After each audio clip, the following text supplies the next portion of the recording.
Cross hands with me. Hey, what's up everyone? We're back with another Wheel of Time rewatch here. I'm extra snuggled up today with my Inuyasha hoodie and my hat and my cat because it's -4 degrees. But the Wheel of Time stops for no one, so let's get into it and rewatch season 1, episode 3. I'll probably have to keep playing around with the format of these a little bit, and you might notice like some little bits clipped here and there where I feel like it's hopefully not super relevant to the plot, because so far each one of these are being copyright blocked and I have to fight it under like fair use and whatnot, so I might have to play around with the format a little bit just to see if it makes these a little bit easier to get through the upload checks. But let's watch episode 3, A Place of Safety. Okay. Starting with a flashback to Nynaeve being taken by the Trollocs. They're definitely like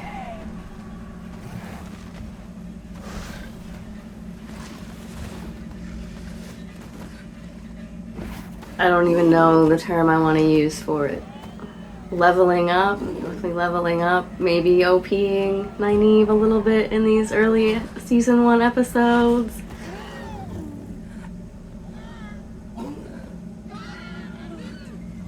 But she is, I think, canonically the strongest female channeler, if not, you know, one of the strongest female channelers in the Wheel of Time novels, including the Forsaken.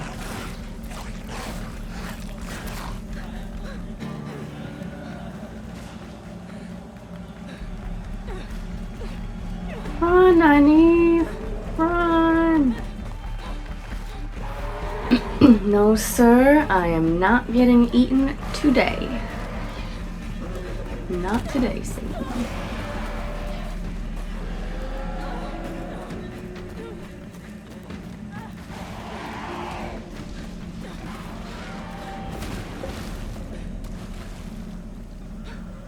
Again, maybe another moment here with Nynaeve and the Trolloc in the pool, where, like I said, she's like maybe a little bit OP, because like I said in my reaction to episode 1, I think in the novels the Trollocs are supposed to be like super strong. I mean, these are some beefy boys here regardless. Look at the muscles on this guy. But they're also like super strong on top of it.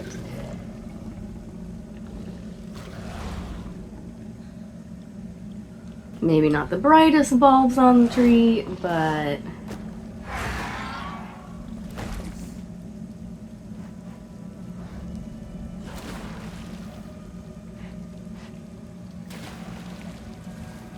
like, would Nynaeve be able to 1v1 a Trolloc? I don't know. Not with her bare hands. But I love her little Rambo moment she's having here. So I'll allow it.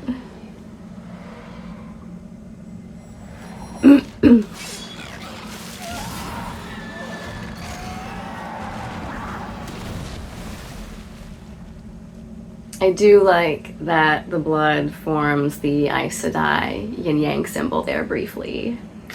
Little Easter egg for us readers if we know what to look for. So they are feeding us, you know? I know season 1 gets a lot of flack from book fans, and it's not the strongest start, but they are feeding the fans our little tidbits to nom on if we know where to look for them. So I do appreciate that about them.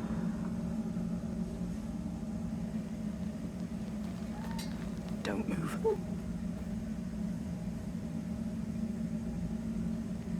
We both know that you. Oh, they're a little meet cute. I say right before he knocks her the fuck out. Whatever, Lan, don't act like you're not impressed.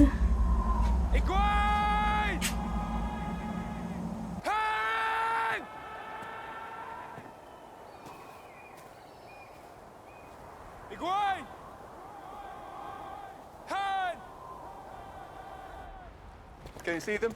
Look, if they made it out of the city... They made it. Igway! Look, Bran. We're gonna find them. We will. Promise you. But we're gonna be no help to them if we get ourselves killed. All right? Who knows what's out there? Still seeing some optimism here from Matt, which hopefully will help to contrast his personality shift the longer he has the dagger. So I like that here, even though Matt's kind of a more down on his luck type character in the beginning, this version of him especially, that like he's the one trying to keep Rand going in this moment and like to the White Tower. How are we gonna give him get there? hope. They say all roads lead there. That's not how roads work. That's not how roads work. It's east. We know that. Yeah, I like that they borrowed that saying, like, all roads lead to Rome. Last thing I ever wanted to do was leave home. So here it's all roads lead to Tarvalon. Matt, that's not how roads work. Yeah, seeing a little bit of the Matt humor, but I wish they'd like amped it up a little bit more. I need like 10 to 20% more on the top from Squirrely Matt. Especially season 1 Matt, and like before the dagger and like before all the other shit that he gets inundated with.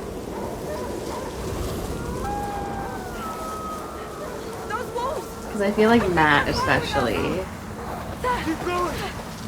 is the character who's the most, like, throughout the novel is just like, I don't want to be here. I don't want to be doing this. I didn't sign up for any of this. Get me out of here.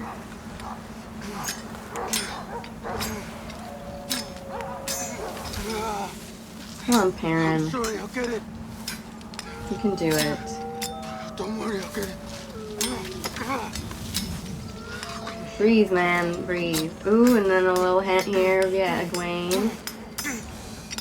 Doing some channeling now that she knows she has the capacity. So she definitely did that there, but she's gonna let Perrin think he did it. But that was all her.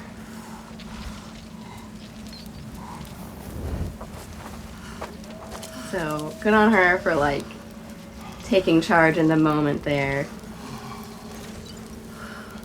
Oh, I do, okay. Props to Perrin for not missing it, that she was the one that did that, and like not being mad about it. I bet you anything, if it was like emo Rand and Egwene paired together in this instant, he'd be like, oh sure! Like he'd go off on her.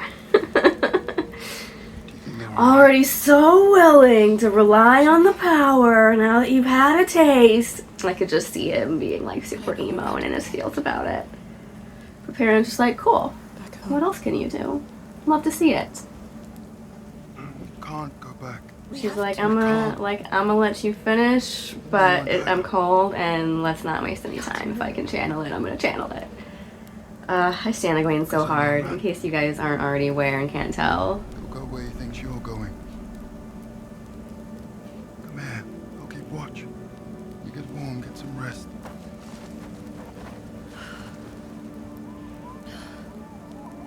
This is not her immediately falling into Perrin's arms. They're cold. They need to practically huddle together for warmth, okay?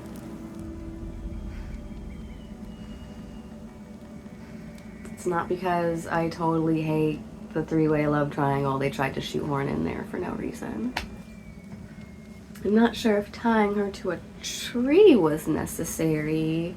Like, she's not gonna... Despite her efforts and protestations, she is a healer. She's not gonna murder anyone. If I help her, she best give me the answers I want. Are you really in a position to be making demands? It's not a demand, it's a threat. I mean, it's not it's not a threat, it's a promise. She's gonna As die we have without seen, me. she will cut a bitch. You know that. I don't see another wisdom around here. Do you? I'm kind of confused, like, what that exchange was there. Because first he was like, are you going to help her or not? Because if you want to help your friends, you'll help her. No? Okay, I'm going to tie you up. And then she's like, okay, fine, untie me, I'll help them. Are you sure? Because now I don't know if I want you to help them. Like, now I don't know if I want you to help her. You can try to play it cool, Lan, but yeah, don't act like you're not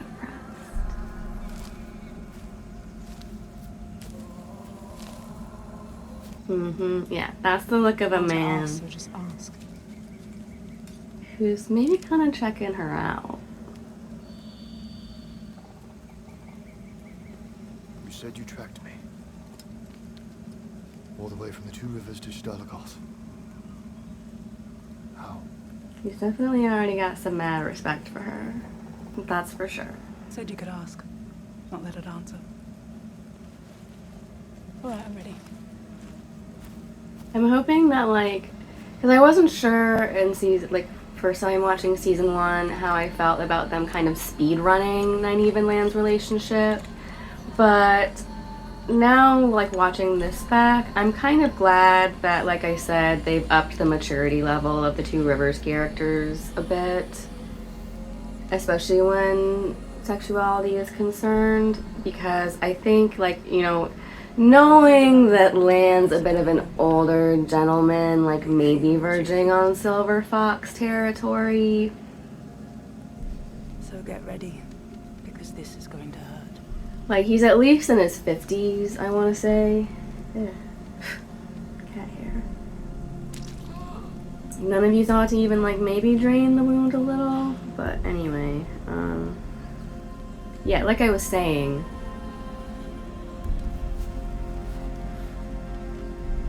I want to say Lan's, like, maybe at least in his 50s in the novels, as of, like, the time of the first novel. And Nynaeve's, like, maybe 2021. Well, maybe the same age as she is here, like 21 to 25, I'll put her at. But having her be up to, like, maturity level wise in terms of, like I said, relationship dynamics, I think will hopefully help a long way toward their relationship dynamics between her and Lan. Oh, for a minute I was like, where the fuck are we? I thought Perrin was out in the middle of nowhere. So clearly we are in the dream world. So, like, and I just peeped the Baalzamon eyes lurking in the window behind him. I did not notice that before. That's super spooky. So, I do have to give the show credit where credit is due for being able to really convey the horror and the spooky, like, scary aspects of the Wheel of Time. Because, like I've said, horror aspects are there in the text. Like, even if sometime, like, in subtext or things that, like, happen off screen what are being referred to. So I think they've done a really good job of conveying the horror aspect, and especially of, like, the weird way that the World of Dreams works. And I'm super excited to, like, go in depth with World of Dreams in season 3 because that's one of my favorite aspects of the books. I'm gonna do a whole video at some point just on Teleron Riyadh. I think this is definitely Baalzamon trying to get Perrin to fear his wolf powers with that, because, like, the wolf and the wolf powers are not tied to the Dark One. Some animals are, like ravens, crows, and rats are said to be eyes of the Dark One, and you can literally, like, spy on people through those animals. And so some people, just because of, like, humans being afraid of wolves, also lump wolves in with, like, the shadow in terms of allegiance, but they are not. They are vehemently opposed to the shadow. But I think that was definitely Baalzamon using the dream to scare Perrin away from wanting to bond with the wolves and use and tap into those powers. So super excited to see more of that in season 3. Why have they stopped?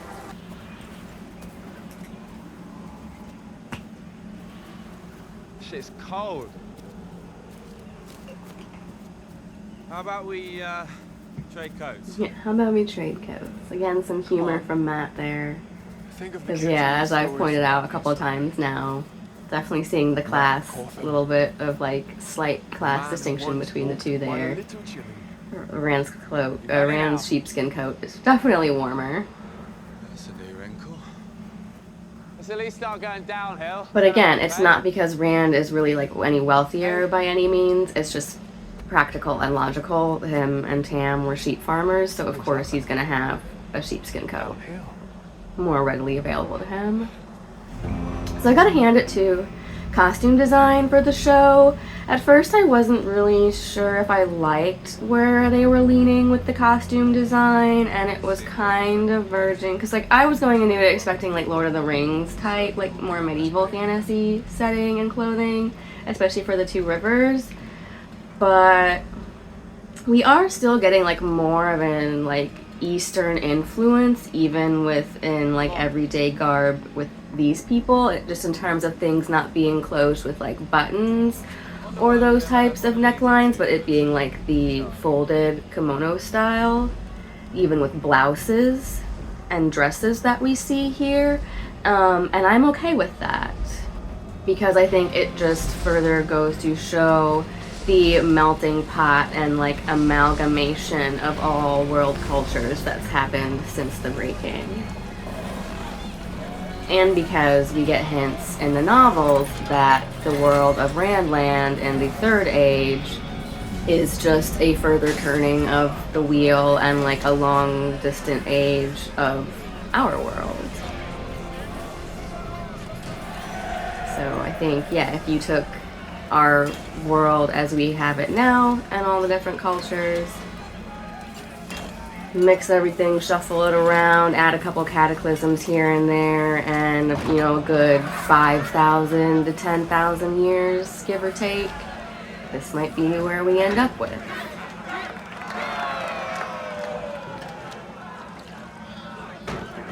Welcome, gents. Definitely a dive bar, if I've ever seen one.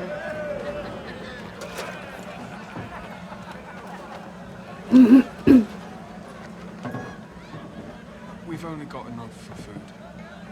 Soup's good today? Yeah. Has anyone else come into town today? Our age, a woman with a braid or a big man, a blacksmith. No, the only other fresh one in town's a gleeman. Yeah. Downey's about to do another song. Good episode, just because we get finally the introduction of Tom, and he is not your mother's gleeman. Definitely very different from book Tom, and I'm kind of here for it because we see like Tom being somewhat of a player even for someone his age in the novels, even though he's like this white-haired old man with this big like bushy like curled mustache. He gets around and he's like kind of known for being good with the ladies. And I see this Tom fitting that bill a lot more. I'm just saying. And I do like this like dark, gritty, almost like blues rendition of a ballad about the dragon here. Not really painting a very bright picture for Rand here. And also hinting at, you know, him being known as Kinslayer, and also what we're gonna hopefully start to see in later seasons in echoes of the novels, where Rand does start to hear literally the voice of Lutheran in the back of his head all the time. But it also allows him to tap into past life memories and past life knowledge when it comes to channeling the One Power. So he is the man who can't forget. So also, I'll say it again, super excited for season 3 because we're supposed to finally see the return of Tom. So that will be exciting. In the Eye of the World, Tom came to the Two Rivers at the same time as Moraine and left the Two Rivers with everyone else. But he kind of took a back seat for most of the whole, like, fleeing the Two Rivers aspect of it. Too depressed for charity, I'm afraid. And I think didn't really have a whole lot to do for most of that. So I don't mind that, and like was also like competing with Moraine even in the back of his own mind for like who was gonna be, We didn't order that bit here. Donation for the you know, the one giving the villagers the old razzle dazzle and getting all the attention. But so I'm not mad that they cut him and introduced him here on his own instead when it could be more impactful. And yeah, I'm super curious to see how he'll be reintroduced in season 3 and where he'll wind up. I'm guessing maybe we're gonna see him in Tanchico and or Tarvalon with Matt, because so far everyone's had a kind of mentor figure to guide them in the shows and in the books. But Matt doesn't really have anyone right now, so I'm hoping that, especially with the scene that we get here in this episode between Tom and Matt, relating to each other and him like kind of guiding Matt and pushing Matt on a gooder path, that maybe we'll see him tagging along in Tanchico to be there for Matt. Because I also don't know like where else he would fit in. We're wandering in the wastelands. But I think the landscapes hopefully do a good job of, as I've said, not only conveying like the epic vast scope of Randland, but also how largely uninhabited most of it is at this point. We had, you know, once very grand kingdoms and monarchies who were able to hold down and control vast tracts of land, but that's kind of slowly been dwindling in this age. So we'll see a lot of places like Amadisia, which is basically just like the Vatican and like more of a city-state, or some of like the Westlands that the Shanshan are easily able to occupy because there's really no one able to hold down these largely uninhabited places. Ooh, that looks delicious. Really just cooking with the bare minimum here. My friend and I find ourselves in Yeah. dire financial straits, and Rand's stomach just turned just looking at that soup. we throw Being called ourselves at the soup. feet of your mercy and charity.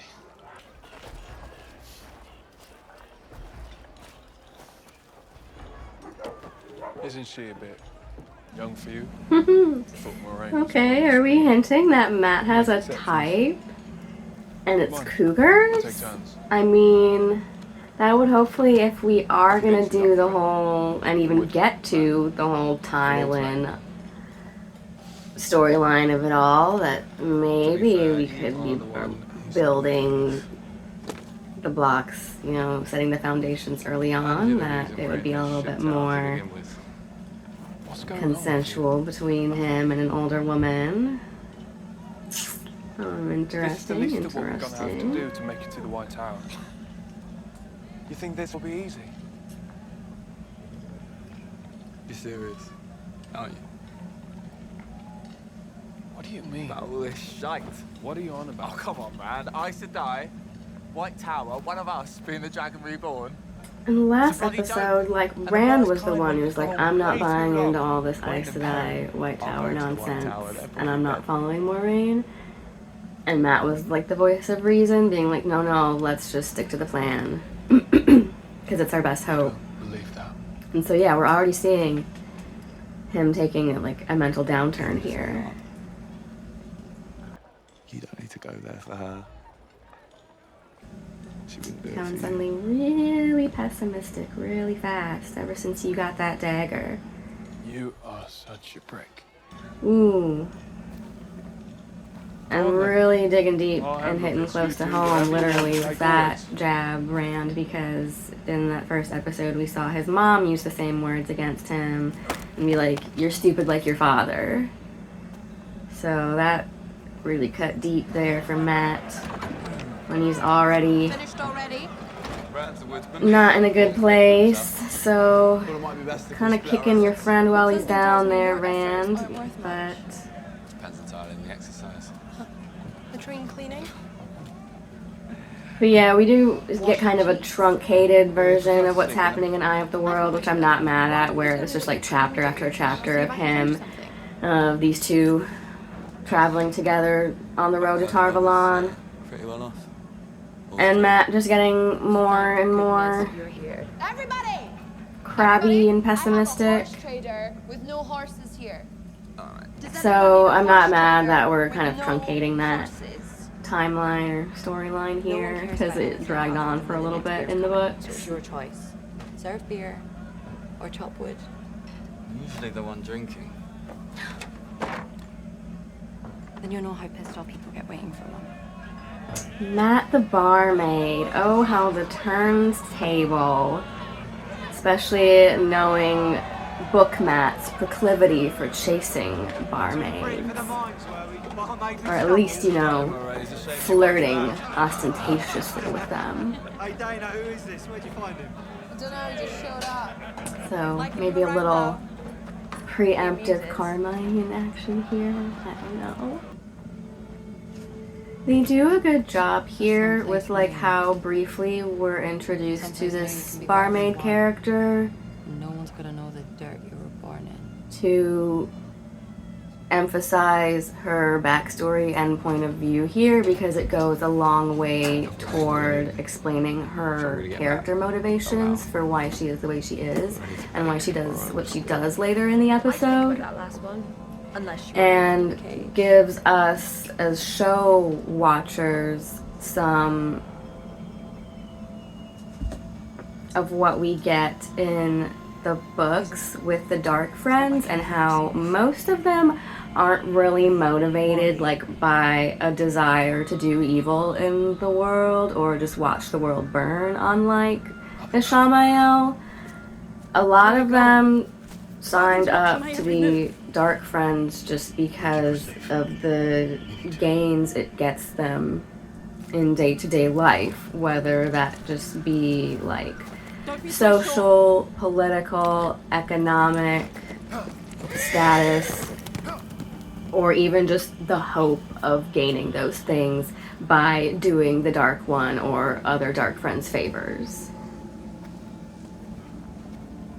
So it goes a long way, I feel like, toward explaining what would motivate an average everyday person to do something like that. And because, you know, as far as humanity is aware, the Dark One is sealed away from reality for all time, and like they never think the rent's gonna come due.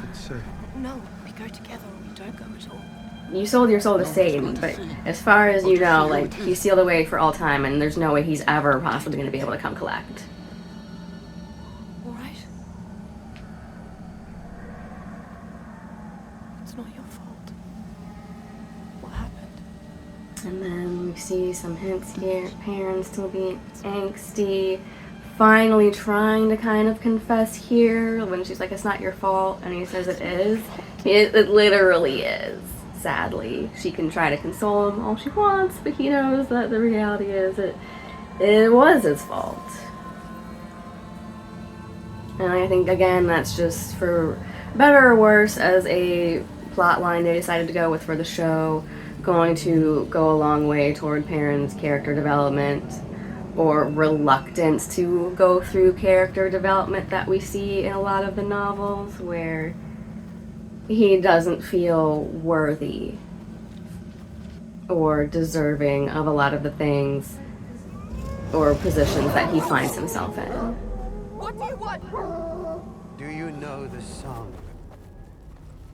Do you know the The song? introduction of the Tinkers, I think they did a good job with, too. What? They've got the dogs and the colorful clothes. They don't know and we it, or see they them never all answer it. walking on foot. Your welcome warms our spirit as your fires warm the And the flesh. introduction of But we do not know the Aram, sound.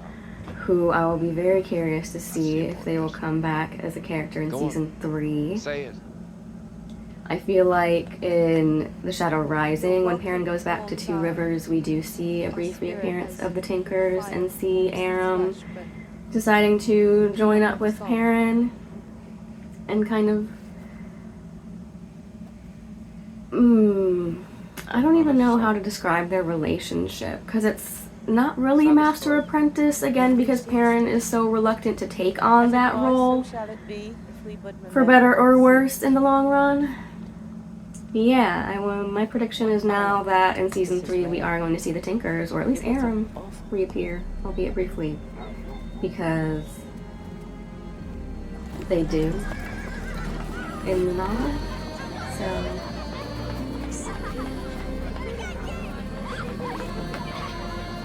we'll see how Perrin's character arc and his beliefs have evolved from meeting the Tinkers here and learning about the way of belief and grappling with that philosophy of nonviolence. And he continues to grapple with it in some ways throughout the whole series of, like I said, like choosing between the hammer or the axe.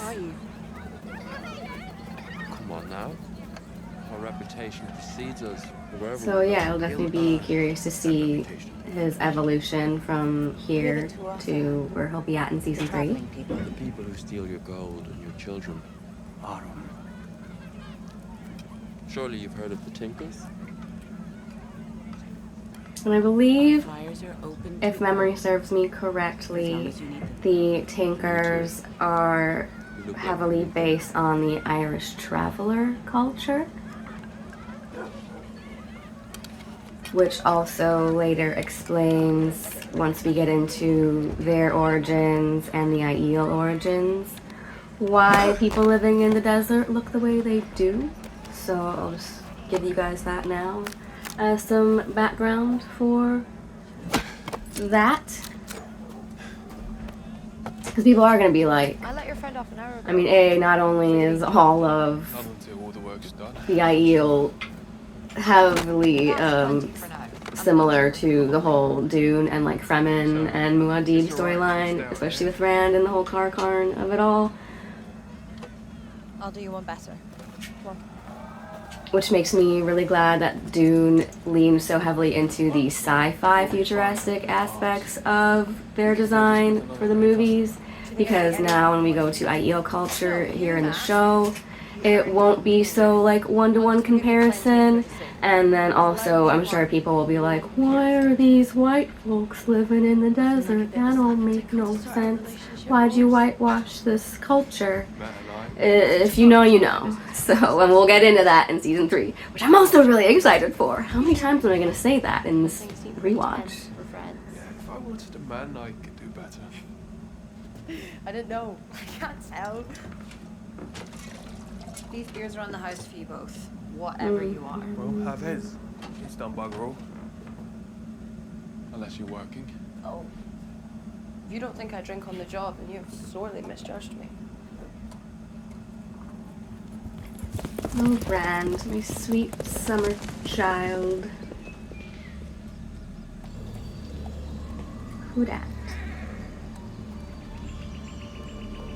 This guy standing there, watching on the cliff. It's land. Show him some respect.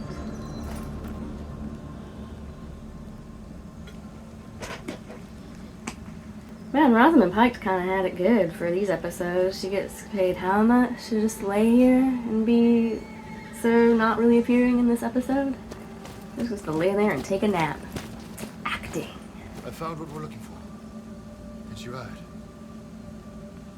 The poultice will give her energy for a few hours, maybe more. But after that... You can tell when Annie's feeling frustrated here, because her stuff usually always works, and she wants it to work. Like, her #1 goal in life is heal people. So when she can't do that, she gets frustrated and mad. Here we get our first brief, albeit grim, introduction to the Aiel as a concept.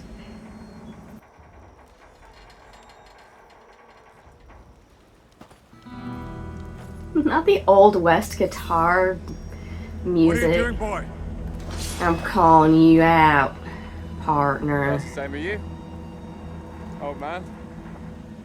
He is giving cowboy vibes with the coat and the guitar.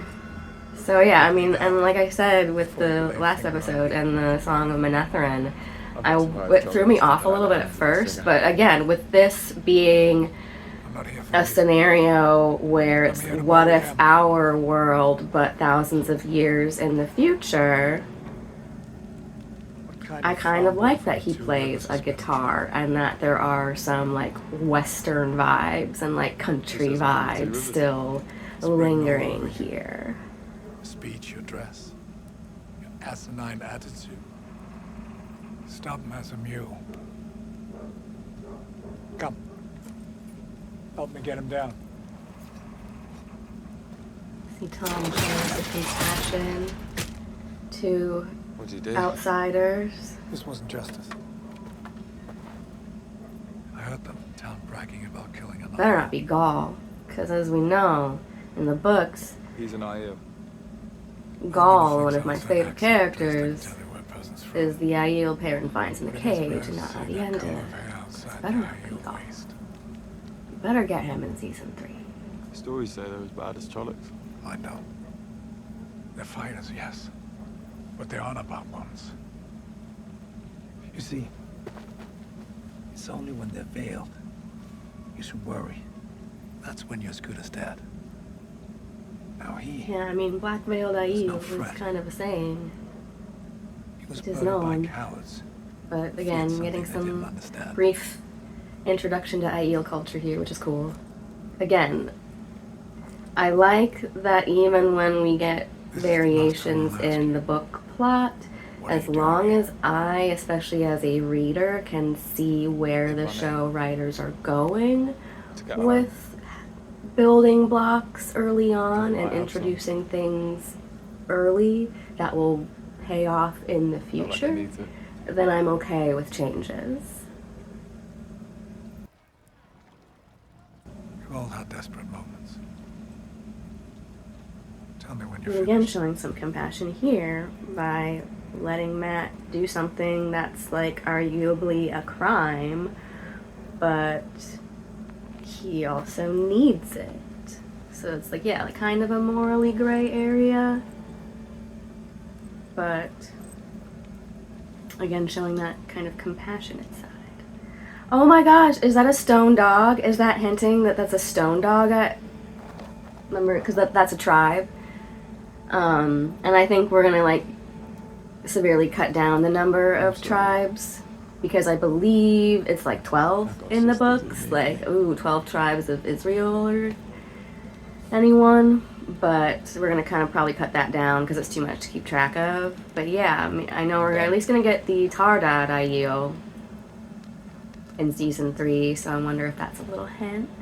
Wait a minute, now I have to actually pause the show and Google Gaul and figure out what sept he's from, or what tribe.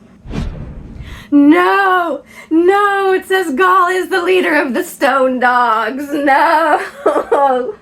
Oh, please, show! Don't let that be a hint! No, don't let that be saying that was Gaul in the cage and he didn't make it out in this version. I'm so upset now! Oh god, no! No, guys, I'm literally shooketh. Please don't be saying that to him. Oh, that's so bad. I'm gonna cry. I'm so upset. No. You're gonna take from the dead. Guys, no. Rafe Judkins, you better not be doing me like that. Oh, I have the literal tear in my eyes. Like, I'm shaking. So are you from Fairlawn? I am not okay. Matt said he's Matt says a lot of things. You better not be saying that. Oh. Okay, no. I'm gonna go with my headcanon now, and my personal theory is that Oh, you're in trouble. that is a stone, that may be saying that was a stone dog in the cage, but then that's just gonna give Gaul himself, as the leader of the stone dogs, a reason Maybe I can to travel south into Randland and meet up with Perrin in season 3 because he's looking for his boy. He's looking for that Aiel in the cage. He heard that one of his tribesmen is missing. Throne of Tyr, the Lion Throne of Camelin. That's what I'm going with, because I cannot live in a reality where Gaul is dead. Why don't you? Oh, The wheel hasn't given me many choices, I'm not okay. and the ones that I've made. That's not okay.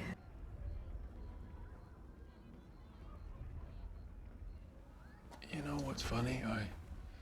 I never gave much thought to the wheel before this. I just Ironic. always done what I thought was right. Coming from him. On to the next thing and try to do right again. Now,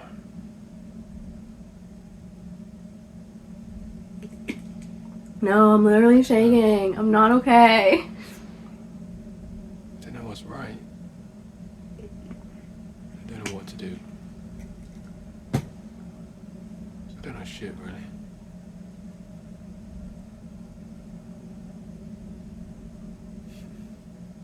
Poor Rand.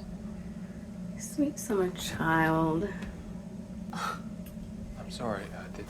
No, I just want to protect him at all costs. He's gonna go through so There's much. nothing to do with you. It's just Was it the hair? what? Door slams I ominously. braided it. Makes me look too much like her, doesn't it? Like who?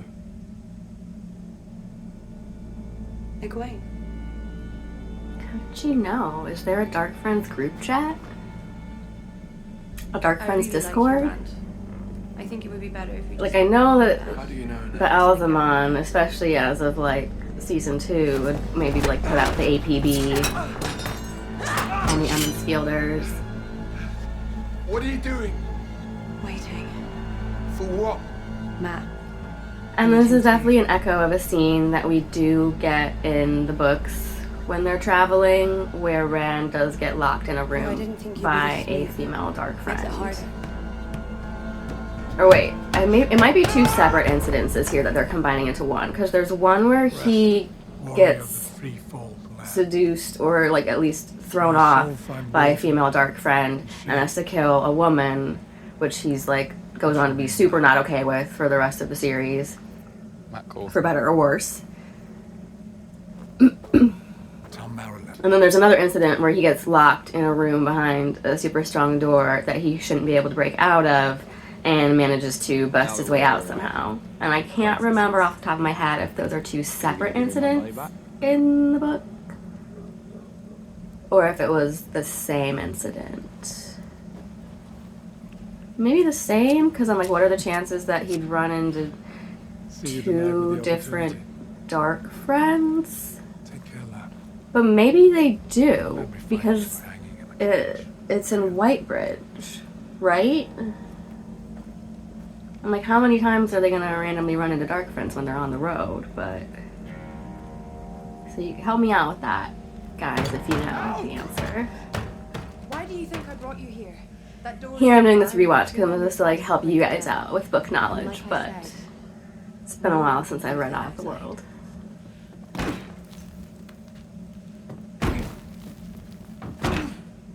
Rand, come on! So I do like that, whereas with the escape from Shadow Logoth, I always thought like maybe we were going to see some early hints at someone perhaps channeling their way out. We do see a little hint of Rand here managing to, as I said, bust his way out of the door that he should not have been able to get through on his own. In the books, I think they make it a lot more overt that Rand is channeling. Like, he literally calls down lightning during a thunderstorm to get out of the scenario, I believe, and things like that. And I think in Whitebridge, he like, I want to say inadvertently and like subconsciously channels to like make some guards look the other way and not notice him. And so it's a lot more like conspicuous if you are paying attention that like he's making things happen and then experiencing like channeling sickness afterwards, because channeling, especially if you don't know what you're doing, can take a lot out of you. So he'll kind of like get flu-like symptoms and be super tired. What matters is who I'm gonna be. So I do like that they're making it less obvious for people who don't know the book plot and kind of keeping things interesting. Serve the dark from fishermen to queens. It will be me who brings you to him this time. So again, getting some little background here. He doesn't want to kill you. That's what the Aes Sedai want. I mean, He wants you to save us. not wrong. Can't you see that? The wheel keeps turning and people keep hurting. Every man who comes to this shite town has a story. Flood, drought, war, sisters murdering their brothers, children killing their parents. Sounds like passage from Voluspa about Ragnarok. Yes, which is also There's a Afterworld. chance to change all that. Break the wheel. Make it stop. We're gonna leave now.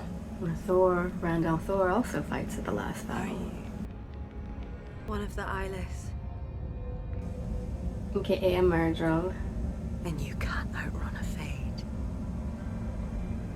Ooh. Like, okay, yeah, it was a knife. You see the knife, like a tomahawk. We do know Tom be good with the hidden knives and dagger throwing. Sworn body and soul to the Dark One. If what you said is true, we need to leave now. We're not going anywhere. And as we can see, he has no qualms about killing someone of the opposite gender. Because, again, dark friend. And fast. And like, Are you coming? I get it. Trust me, I'm a feminist through and through. But I will say that there comes a time when like Rand's hang up over that fact puts his own life in danger, and I think I've always said that maybe it's in his mind a way of like maintaining some shred of humanity given all of the things that he has to do or just that happen around him as a consequence of being the dragon. So I get it, but there's definitely certain times when it's like, yeah, there are dark friends trying to kill you, or Lanfear or Forsaken trying to kill you, and you have to defend I've been heading yourself. southwest for 3 hours now. You care to tell me why? Lorraine, we need you now.